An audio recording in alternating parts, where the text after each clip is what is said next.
Elle lui doit 900 000 francs CFA. La femme était obligée de se retrouver à la porte parce qu'elle n'arrivait pas à payer son loyer. Donc, elle s'était obligée de dormir dans le spa. Et pour finir, Waouh. Mada l'a mise à la porte. Pendant que Mada devait les gens qui sont venus encaisser. Donc, ils ont saisi le pays. Tout est... Elle va expliquer. Ma chérie, il y a le Ok, je général. me mute, on l'écoute, on l'écoute. Il y a le général. Il faut reprendre tout à zéro. Tu te représentes et tu reprends tout. Le général Makosso t'écoute. Bonsoir le général. Moi c'est Komé Simone. Voilà, j'ai été le spa manager de Mada Tioté du début février jusqu'au fin juin 2023. Et cette dame, comme je disais au départ, j'ai été son spa manager et le but pour moi dans son entreprise, c'était de rehausser son entreprise.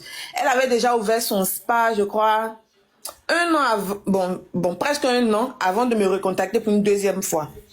Et on travaillait, tout allait bien, tout allait bien. Et Mada, à chaque fois qu'il demandait qu'on envoie de l'argent pour régler je ne sais quelle dette. Et au départ, je ne savais pas qui j'avais affaire au fait. Pour moi, j'avais affaire à quelqu'un de bien.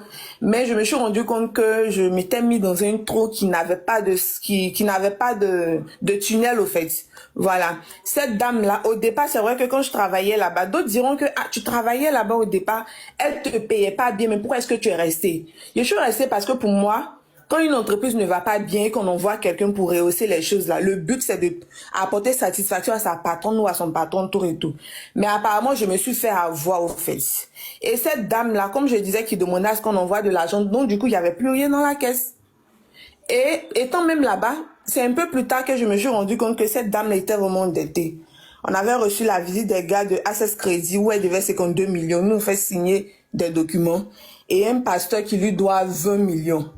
Et cette dame-là, bon, quand on était là-bas, on lui disait que non, ah madame, essayons Attendez, s'il vous plaît. C'est elle qui doit au pasteur 20 millions ou c'est le pasteur qui lui doit 20 millions? Non, non, c'est elle qui doit au pasteur. au Dossier de pasteur, là, j'ai ça. J'ai mis ça au congélateur. Sinon, il y a ça, il y a le dossier. Millions. Et les gars de Access Crédit, c'est 52 millions. Elle doit Access Crédit 52 millions.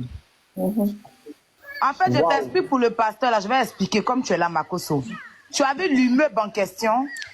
C'est elle qui a mis le propriétaire de l'immeuble là, celui qui a payé l'immeuble, puisque son nom que tu connais là, c'est le pasteur, parce qu'à un moment, elle s'était convertie, elle était devenue chrétienne. Elle priait dans l'église du pasteur là. Elle était plus musulmane, hein. Écoute bien, Makosso, tu vas t'asseoir, tu vas tomber des nues. Donc, elle partait prier dans l'église du pasteur là. Elle était devenue chrétienne même, je vous dis bien. Donc, elle devait vendre l'immeuble de Tioté là. C'est le pasteur qui l'a mis en contact avec le monsieur en question que tu connais. Donc, ils ont fait le business. Elle devait maintenant donner de l'argent au pasteur. En tout cas, il y a un truc qui s'est passé et elle devait donner 20 millions de francs CFA au pasteur. Elle a récupéré tout l'argent là. Même Dassi Kele, elle n'a pas donné au pasteur. Aïe, ouais, doublé un homme de Dieu.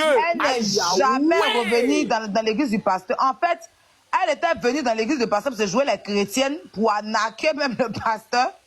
Quand elle a fini de l'arnaquer, elle a abandonné son église. Le pasteur l'a poursuivi pour réclamer l'argent jusqu'à aujourd'hui, on a assis par terre.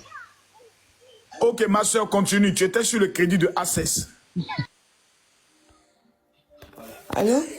S'il vous plaît, mettez les cœurs tapotés. On monte à 2 millions de tapotage, s'il vous plaît. Nous t'écoutons, ma soeur. Donc, je disais jusqu'à ce que un matin, je me retrouve à la rue sans salaire et rien. J'avais même avancé un appartement. Je lui avais demandé de me remettre au moins un salaire, 300 000, afin que je puisse solder l'appartement. Ça n'a pas été fait. Du coup, après, j'ai désisté. Ils m'ont remis de la monnaie. Je me suis retrouvée à la rue sans rien, sans salaire, à zéro. Et c'est tout pour l'histoire.